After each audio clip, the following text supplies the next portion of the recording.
Si tuvieras que definir tu vocación en una sola palabra, ¿cuál sería? Periodista. El periodismo está en la base de mi trabajo, en el interés por las personas, por escuchar, por contar historias, por conectar y no ser indiferente con las problemáticas sociales, con lo que está ocurriendo a nuestro alrededor. Los periodistas somos, como se ha definido, testigos incómodos, cronistas del momento, historiadores del instante, y creo que de allí surge y se va desprendiendo, se va tejiendo mi interés por las relaciones internacionales en la maestría, por las ciencias sociales en el doctorado y por la imagen, por la comunicación, por la cultura visual, y además el periodismo está vinculado a lo didáctico, a la enseñanza, a la educación, que es el otro rol que desempeño con pasión, con vocación, que es la labor docente. ¿Cuántos años tienes en la labor docente? Voy a cumplir 20. Me gradué en el 2021, 22, no, 21, 20, no, eso está mal, en el 2001. Vamos a echar, eso está mal. Voy a cumplir 20 años de ejercicio docente, aproximadamente desde el año 2002, recién graduada. Heredé la cátedra de fotografía publicitaria de mi profesor, de mi maestro Wilson Prada, en la Universidad Bicentenaria de Aragua, y luego de allí pues no he parado en la Universidad Central de Venezuela, tanto a nivel de pregrado como de posgrado, y actualmente pues aquí en la Universidad Católica Andrés Bello, en la UCAP, dando clases tanto de comunicación, de teoría de la comunicación, y en la especialización en publicidad. Y bueno, ese contacto con los estudiantes creo que nos mantiene a quienes estamos en el ejercicio docente actualizados, muy exigentes en cuanto a aprender nosotros también de los estudiantes, a escuchar sus necesidades, sus intereses, los cambios, las transformaciones que están ocurriendo en este mundo de la comunicación, que de por sí es altamente cambiante, y eso nos permite a quienes hemos asumido ese rol y esa vocación sin ser docentes de carrera, sino que lo venimos acompañando desde otras áreas de conocimiento, pues mantenernos siempre con esa vitalidad, con esa energía y con esa curiosidad inicial que el docente no pierde. ¿Podrías imaginar tu vida sin ser docente? No, de verdad que no. Creo que al principio no me lo imaginaba. Creo que varias personas me lo habían como asomado de que podía hacerlo, y un poco siempre más inclinada hacia el periodismo y a la comunicación, no lo había contemplado. Pero una vez que empecé, creo que es algo que no se deja, que no se suelta, sea con grupos muy grandes o con grupos pequeños, sea a través del mismo ejercicio comunicacional, de la educación para los medios, de la educomunicación. Creo que ese papel es fundamental, incluso desde el hogar, incluso desde la familia, desde nuestro núcleo más pequeño, y es ese compromiso de formarnos y de compartir. La educación y la enseñanza son esas pocas cosas que mientras más se comparten, más se multiplican. Mientras más das, más recibes. Y creo que una vez que uno lo prueba, pues cuesta mucho soltarlo. Así que no me imagino actualmente sin ese ejercicio docente. ¿Qué crees que la actividad docente ha dejado marcado en tu personalidad? La capacidad de escucha. Creo que desde el rol docente uno tiene el interés por saber si lo que está compartiendo llega, se transmite, y también por entender a quien viene con curiosidad, con dudas, con interés, y compartir eso. Para mí lo importante del aula es hacer de eso una comunidad de aprendizaje. Eso me lo enseñó una profesora en la universidad, y lo tomé para mi propia práctica docente. De enseñar es aprender, y viceversa, es una dualidad, es un proceso en dos sentidos y en muchos otros sentidos, porque eso se va multiplicando incluso fuera de la universidad, a las comunidades, a las familias de esos estudiantes. Entonces, para mí lo más importante es ese ejercicio de escucha, de atención, y de estar muy atentos a los cambios que están alrededor, lo que está sucediendo, y las exigencias en cuanto a actualización, a no quedarnos únicamente con lo que aprendimos nosotros cuando estudiamos, sino cada vez ir comprometiéndonos con los cambios, con lo que está sucediendo. Creo que esa escucha permite sondear, es como un termómetro, y a la vez esa vocación pues se va fortaleciendo y termina siendo un compromiso. Muy bien. Hablemos ahora de la fotografía que hace un momento mencionaste que también es importante para ti. ¿Cómo definirías la fotografía en tu vida? Wow. Es una pasión. Es eso que hago, estudio, investigo, vivo por pasión, por gusto. No tiene que ver, aunque lo es, con una imposición laboral o con un compromiso, digamos, de trabajo. Yo todo lo que estoy haciendo está relacionado con el mundo de la imagen, con la fotografía particularmente. Creo que comprometerse con la fotografía y con la imagen es comprometerse también con la memoria, con la captura del momento, con contar y registrar lo que ocurre a nuestro alrededor, nuestras vivencias, y la fotografía tiene esa capacidad de síntesis, ¿no? Recuerdo mucho a una autora fundamental en mi formación, que es Susan Sontag, que ella dice que la fotografía tiene la capacidad de ser como una frase, como una máxima, como un proverbio que logras fijar. Difícilmente vas a memorizar un discurso de 15 páginas o una película de 2 horas, pero una imagen tiene esa capacidad de, al detener el tiempo y el espacio por un momento, al segmentar eso, fijarse. Y de allí también el compromiso tan grande de la imagen con su momento histórico y con quienes la estamos estudiando, con el propio contexto, sea local, regional, global. La fotografía además está ahorita mediando nuestras relaciones a través de los dispositivos móviles, de la masificación y la democratización de la fotografía. No es lo mismo vivirla en el siglo XXI, en el año 2022, que en sus inicios. Ahorita todos tenemos esa capacidad de registrar lo que está ocurriendo y también de ser más críticos ante ese consumo y producción de imágenes en las que estamos todos imbuidos, ¿no? Esa sociedad del espectáculo de la que nos han hablado otros autores, esa voracidad también que tenemos al consumir imágenes, y creo que hay que detenerse, hay que hacer una pausa, hay que dudar sobre lo que miramos, hay que hacerlo con mirada crítica, y para mí la fotografía es un modo también de entender el mundo, es un modo de conocer situaciones, personas, momentos que de otra forma quizás no viviría. Y ahí está la imagen como testigo, ahí está la imagen para registrar, para contar y para producir un acercamiento, para punzarnos, como dijera Roland Barthes. ¿Dirías entonces que esta pasión por la fotografía se traduce en el motor, en el combustible para llevar a cabo este trabajo de un secreto sobre un secreto y junto a él lo que es la colección en foco? Sin duda.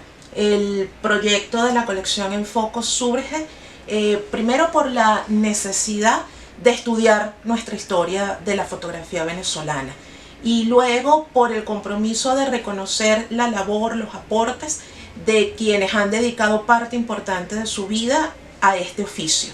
Es el caso del primer libro, de Un secreto sobre un secreto, dedicado a la vida y al trabajo de María Teresa Bulton, una investigadora pues que hizo de la fotografía una parte consustancial de todo lo que ella es, desde la gestión, la promoción, la publicación, la investigación y del propio hacer ella como fotógrafa, dejando pues un aporte importante. Surge la idea de esta colección de la mano del Archivo Fotografía Urbana, y de AVE Ediciones, la editorial de la Universidad Católica Andrés Bello, apoyándose mutuamente para, primero, conocer, sistematizar, organizar esa información que está latente, que está viva en la voz de sus propios protagonistas, de los propios hacedores de imágenes y que van estudiando, la que van construyendo nuestros imaginarios. La fotografía venezolana tiene mucha fuerza, tiene mucha potencia, no solo aquí en lo interno, sino a nivel regional. Tenemos grandes fotógrafos y la fotografía ha estado allí al lado de nuestras circunstancias, registrándola. Entonces esta colección viene un poco a ordenar, a entender, pero desde la voz de quienes lo han vivido, y hacerlo, yo creo que también a manera de homenaje, muy respetuoso, para que las próximas generaciones, para que quienes estén ahora haciendo sus propias imágenes, los jóvenes, entiendan también las bases, entiendan también de dónde venimos, entiendan las referencias, los antecedentes y la grandeza que tenemos a nivel cultural, a nivel de país. Estoy muy contenta de verdad con la receptividad que ha tenido la publicación, porque la intención es que sea una conversación amena, donde el lector se siente involucrado y donde el lector, a través de la fotografía, pues se vaya paseando por momentos importantes de la historia del país, de la historia de ese sujeto entrevistado, y a la larga pues de una manera de entender y ver el mundo a través de la imagen, pensando con las imágenes. Entonces digamos que todo calza, todas las piezas del rompecabezas pues van engranándose, al ser esa también mi pasión. ¿Cómo podrías describir qué fue la dinámica? Sabemos que se trata de una entrevista, el contenido del libro. ¿Cómo fue toda la dinámica desde el momento en que seleccionaste a María Teresa Bulton, investigaste evidentemente suficiente ya para poder preguntarla, e incluso el proceso de la investigación, de la entrevista? Sí, este trabajo es una investigación. Yo vengo ya trabajando desde hace tiempo con María Teresa sobre fotografía venezolana.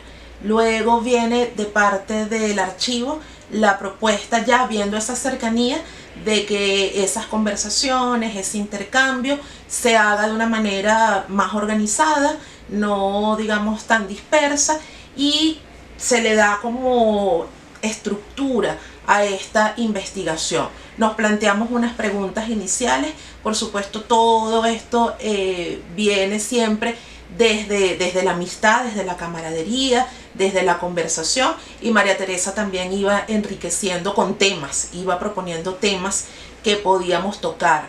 La investigación además se enriquece de las propias publicaciones de María Teresa, sus 4 libros y los 30 números de la revista Extracámara, que ella fundó y dirigió, esta importante revista, y que sigue siendo una referencia para quienes investigamos y trabajamos con la fotografía. Luego también debo decir que bueno, fue prolongado con las contradicciones y con los imprevistos.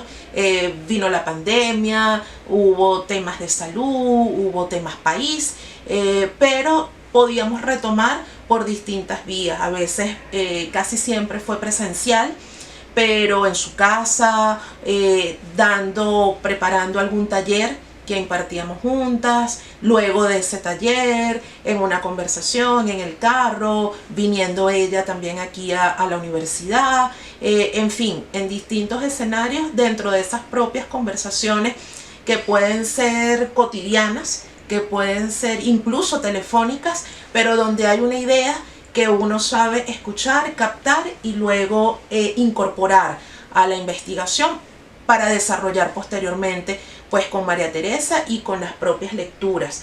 Este trabajo para mí fue realmente enriquecedor, aprendí mucho de nuestra historia de la fotografía venezolana, de María Teresa como mujer, como pionera, que en la entrevista creo que queda desarrollado.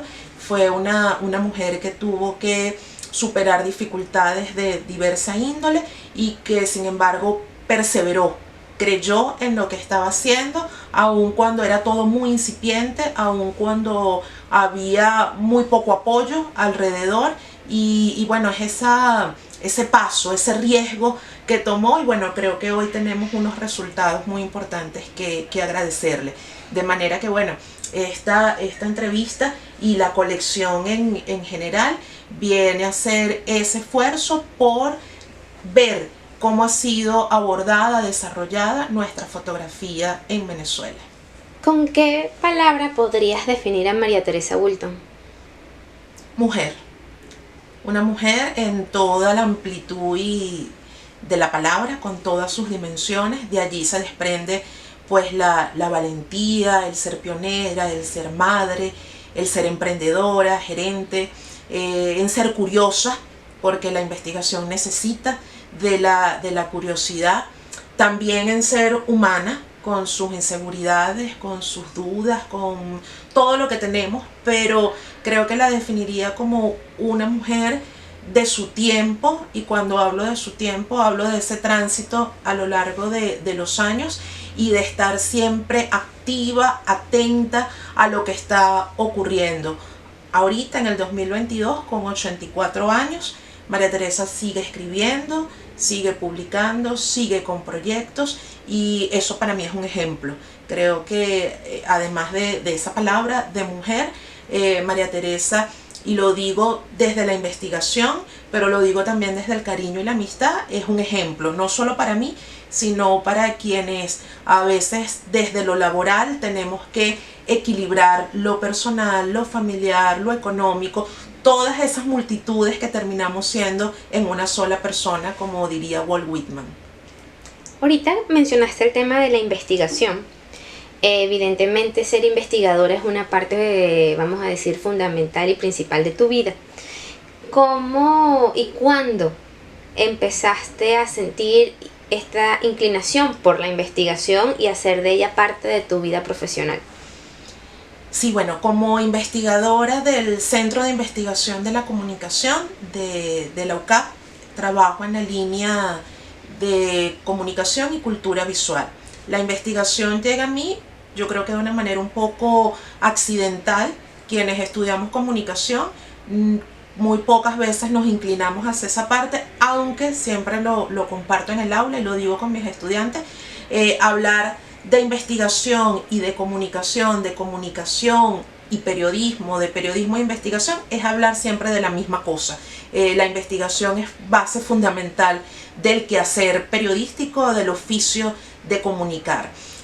Pero digamos que de una manera un poco más estructurada, oficializada, se vino dando a la par de la docencia, con invitaciones a que esas reflexiones que surgen muchas veces en el aula, en la biblioteca, en un seminario, entre colegas, incluso tomándonos un café, pues sean un poco más rigurosas. La investigación requiere rigor, disciplina, verificación, luego que esos datos sean contrastados, comprobados. Entonces todo ese proceso que a veces desde las humanidades o de las ciencias sociales es criticado o es poco asumido según otras disciplinas lo ven. Por eso se habla de ciencias blandas y ciencias duras, por eso hay como cierta rivalidad, pero hemos entendido a lo largo de las décadas, desde la comunicología y desde los aportes de nuestros propios pensadores como el maestro Antonio Pascual, y fundamental en nuestras referencias como tantos otros, hemos entendido la necesidad de que hagamos investigación, y eso se viene dando ya de una manera orgánica dentro del seno de las universidades, tanto en la Universidad Central de Venezuela, donde empecé en la Facultad de Humanidades y Educación, y luego aquí en la UCAP, en el Centro de Investigación de la Comunicación, en el CIC. Estamos trabajando en equipo desde una mirada multidisciplinaria, también con semilleros de nuevos investigadores, fomentando que los estudiantes se enamoren, conozcan cómo hacer investigación, conozcan los frutos de la investigación y se sumen. La comunicación también se va alimentando de lo que otras disciplinas nos aportan, de manera que allí conversamos desde la sociología, los politólogos, las ciencias sociales en general, la filosofía, la psicología, también la historia. Entonces tener esa amplitud, esa apertura a compartir. Y creo que la universidad, pues por supuesto que es el espacio propicio para eso. Yo estoy realmente agradecida que la vida me haya ido llevando por ese sendero.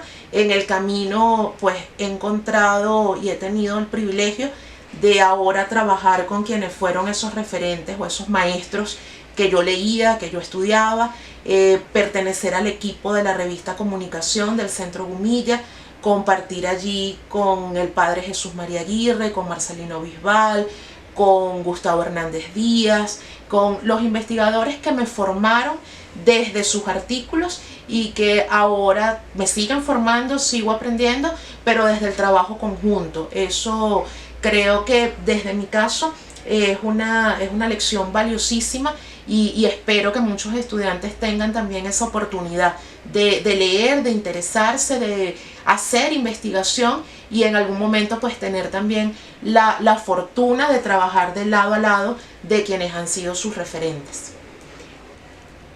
¿Cuál dirías que es la huella que la investigación ha dejado en tu vida? Creo que la investigación me ha enseñado dos cosas fundamentales, ha profundizado en dos aspectos. Uno, la duda, no dar nada por sentado, querer comprobar, buscar comprobar y luego ser responsable con esos hallazgos o con esos resultados que se obtienen del proceso de investigación. La duda, sin duda, como diría Jorge Luis Borges, es uno de los rostros de la inteligencia. Te permite no ser sumiso ni consumir de manera pasiva las cosas que están alrededor o darlas por sentado, sino ir y comprobarlo, ir y buscar, ir y generar preguntas, problematizar, tener sentido crítico. Para mí eso ha sido fundamental desde la investigación y coexiste con la vida misma en todas sus facetas. Y luego la responsabilidad en todas las facetas del proceso de investigación, no solo en esa curiosidad o en esa interrogante inicial, sino también pues en esa formulación de objetivos, en la búsqueda de antecedentes, de referentes, de entender y saber que esa misma pregunta se la pudo haber formulado otra persona, otro grupo de investigadores en otro lugar y ser capaces de aprender, de integrar esos datos, de reconocer esos aportes, de no empezar desde cero, de construir metodologías, rutas de búsqueda de información y luego de procesamiento. Creo que esa etapa también es importante de socializar, de dar a conocer esos hallazgos, esos resultados. En todas esas etapas, en todas esas facetas, pues hay un compromiso con quien va a recibir esa información. De manera que yo diría que la duda, el compromiso y la responsabilidad con los datos y algo que viene del campo mismo de la comunicación y también de la filosofía, que es la ética, ¿no? También ese campo tan específico de la deontología, de tener responsabilidad con lo que estamos haciendo, con nuestro propio oficio y con quienes están involucrados en él. Tus investigaciones se traducen en publicaciones, ya sean libros, artículos en revista, cosas por el estilo. Y en la presentación de Un secreto sobre un secreto, tú mencionaste que el escritor también está en la búsqueda del lector ideal. ¿Cómo ubicas a tu lector ideal para cada publicación? El lector ideal es en sí mismo esa construcción o imaginarlo, es en sí mismo un proceso de investigación. La investigación es un conjunto de toma de decisiones, ¿sí? ¿Qué voy a hacer? ¿Cómo lo voy a hacer? ¿Con qué lo voy a hacer? ¿Cuáles son los recursos? ¿En qué tiempo lo voy a hacer? Cuando pienso en un lector ideal, muchas veces estoy pensando en una persona que puede tener preguntas, que puede necesitar esos datos, que puede requerir esa información para otras cosas. Creo que pienso en un lector ideal, curioso, que toma ese punto de partida y es capaz desde allí de hacerlo germinar y de generar otras preguntas, otras reflexiones. Cada proyecto, cada trabajo va teniendo en sí mismo un lector ideal. Muchas veces son mis estudiantes, muchas veces es una persona en particular. Yo decía en la presentación del libro que mi primera lectora ideal era la propia María Teresa, que ella fuese entendiendo a lo largo de estas páginas su aporte. Y luego también mi segundo lector ideal eran los jóvenes fotógrafos, para que conozcan la historia de nuestra imagen, de los aportes, de los fotógrafos, de otras generaciones que hemos tenido. En otras oportunidades, ese lector ideal soy yo misma, que trata de responderse cosas y que trata de entender su mundo Y cuando nosotros escribimos, lo que hacemos es tratar de ordenar ideas, tratar de que esas ideas comuniquen de una manera clara, precisa. No me gusta una escritura o un discurso complicado, que confunda o que deje atónitos con muestras de mucha sapiencia, de mucho conocimiento, pero de poca interacción, de poca sensibilidad, ¿no? Siempre he querido más bien buscar la sencillez, la sensibilidad y la contundencia, pero desde conectar. Por eso la importancia de los relatos, de hacerlo cercano, de buscar ejemplos, de que sean didácticos, de que sean extrapolables luego a otros escenarios, a otros contextos. Entonces ese lector ideal se va construyendo, va cambiando, va mutando, pero sí es importante tenerlo claro desde el principio de los proyectos, y es importante definirlo, caracterizarlo y no perderlo de vista. Aunque puede ir modificándose o ampliando, no perderlo de vista. ¿Podrías hablarnos un poco de tus proyectos futuros? A ver, desde el Centro de Investigación de la Comunicación, desde el SIC de la UCAP, continuar fortaleciendo el área de comunicación y cultura visual en sinergia y en sintonía con la gestión cultural de la fotografía. Vamos a dar continuidad a la colección En Foco. Ya tenemos nuevos autores que se irán develando en su momento, pero me entusiasma mucho este proyecto En Foco, porque aprendo muchísimo, porque creo que deja una huella y que deja un aporte para entender y estudiar nuestra fotografía en la voz de quienes lo vivieron. Ese, digamos que es dar continuidad a ese proyecto. Luego a los proyectos expositivos que estamos desarrollando en las salas dedicadas a la fotografía dentro del Centro Cultural, la sala Fotocontacto, que tiene fines más experimentales, más de arte y participación, y la sala El Archivo, con autores, digamos, un poco más destacados, con más trayectoria y de diferentes momentos de la fotografía venezolana. Eso siempre de la mano de seminarios, de encuentros, de intercambios con los estudiantes, con los fotógrafos, y generar a partir de allí otras investigaciones y otras reflexiones. Siempre digo y estoy insistiendo en que no se trata de una publicación porque sí, ni de tener una galería, ni de tener una sala expositiva. Se trata de que todo eso venga bajo el paraguas de la investigación y de la educación. Entender que son los dos pilares, porque estamos dentro de una universidad y porque eso es lo que nos nutre y alimenta. Luego tengo otras líneas de investigación y otros proyectos centrados en las mujeres, en las fotógrafas y en las posibilidades que la fotografía ofrece a las mujeres. Esto un poco inspirado también en Susan Sontag, en sus publicaciones, en su visión crítica, y en algo muy particular que admiro de su trabajo, que es la vinculación que logró entre teoría y práctica, entre el pensar y el hacer. Eso me parece fundamental, y de allí nuevamente el interés que tenemos desde el SIC, desde la academia, de vincularnos no solo con la comunidad universitaria, sino con la comunidad en general, con el entorno. Entonces los proyectos a futuro van por esa misma línea, y seguir escribiendo, seguir publicando, seguir colocando esas reflexiones de una manera un poco más ordenada para compartirlas con otros interesados en la imagen, y que la imagen se convierta en la excusa para reflexionar, para pensar y para entender el mundo. Muy bien. Ahora, como última pregunta, ¿qué mensaje le querrías decir a tu audiencia ideal?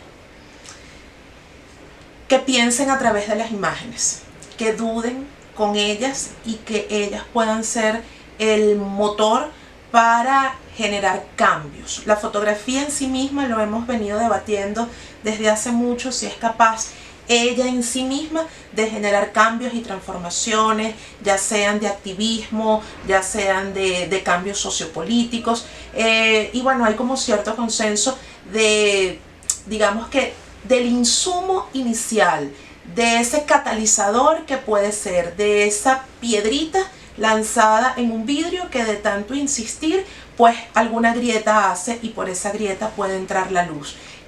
Mi interés es que las personas no se acerquen a la imagen solo con fines estéticos, contemplativos o con ese consumo tan acelerado, esa gula visual de consumir por consumir, sino que incluso dentro de esta montaña de imágenes que tenemos seamos capaces de discernir, seamos capaces de tomar con pinza y a partir de allí generar reflexión, generar pensamiento y relacionarnos con otros. La fotografía para mí termina siendo finalmente un medio, una mediación y también una excusa para entender lo que está ocurriendo. La fotografía registra su momento, tiene ese compromiso con el momento histórico, a veces de una manera muy pensada, a veces sin darse cuenta, los propios hacedores, los propios fotógrafos, pero creo que es importante que las audiencias y quienes estamos metidos en este mundo nos detengamos a entender su valor en cuanto al registro, la memoria, la historia y capturar, ser ese testigo incómodo de lo que está ocurriendo, que el tiempo se encargará de ponerlo en su lugar y de ayudarnos a interpretarlo. Muchas gracias.